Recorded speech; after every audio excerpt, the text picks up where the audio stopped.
madaxweynaha dowlad goboleedka Jubbaland Axmed Maxamed Islaam Axmed Madoobe ayaa maanta booqasho rasmi ah waxa uu ku tagay magaalada Boosaaso ee xarunta gobolka Bari. madaxweynaha maamulka Puntland Dr. Saciid Cabdilaahi Dani mas'uuliyiin kala duwan iyo boqolaal dadweyne ayaa madaxweynaha maamulka Jubbaland ku soo dhaweeyay garoonka diyaaradaha ee magaalada Boosaaso. madaxweynaha maamulka Jubbaland iyo kan Puntland ayaa salaan sharafeed waxa ay ka qaateen cutubyo ka tirsan ciidamada maamulka Puntland.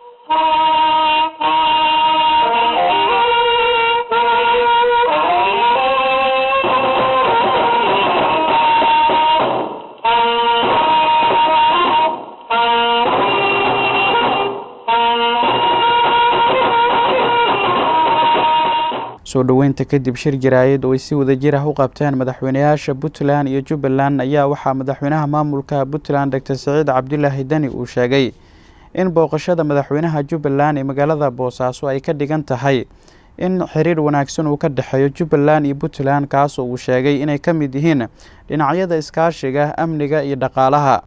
waxay u tahay sharaf Puntland inay soo dhaweyso madaxweynaha iyo maamulkiisa magaalada Boosaaso iyo Puntland muddadii xilka cusub loo dhaariyana meeshii ugu horeysay oo Soomaaliya inuu booqdo inay noqoto Puntland sharaf gaar ah noo tahay. waxaan rajaynayaa sida lagu yaqaano madaxweynaha iyo maamulka Jubbalandba iskarab istaaga midnimada Soomaaliyeed iyo la dagaalanka argagixisada iyo horumarka siyaasadeeda Soomaaliya qaybta ay ku lahaayeen inay sii xoogaysato. runtii Puntland oo mar walba dhismaheedii hore iyo doorashadii labaad mar walba garab taagnayd waxay weli u muujinaysaa inay garab taagan tahay horumarkooda iyo maaragtay horu socodkooda maamul inay qayb ka qaadato marar horena gacan weyn ka geysatay. haddana waxaan rajaynaynaa Jubbaland iyo maamulada kaleetaba maadaama ay ahayd maamulkii ugu horeeyay inay ka qayb qaadato dhismaha nidaamka federaaliga ee dalka Soomaaliya uu qaatay. waa nidaam ku cusub dalkeena, waa nidaam u baahan fahamkiisa, u baahan waqtigiisa. marar badan waxay Jubbaland iyo Puntland ka midaysan yihiin ilaalinta federalismka, xaq dhowrka xeerarka iyo dastuurka iyo geedi socodka siyaasadeed iyo la dagaalanka argagixisada. intaasba waa meelaha ay ka siman yihiin. waxaan rajaynaynaa in ay hormuud ugu noqdaan Soomaalida inteeda kaleeto iyada oo magaalooyinka ama isteedyada qaybtood marxalada adag oo dhinaca ammaanka iyo dhinaca dhaqaalaha ay haystaan. waxaan u rajaynaynaa horumarka ay labadaas maamul gaareen inay dhammaan ummadda Soomaaliyeed gaarto.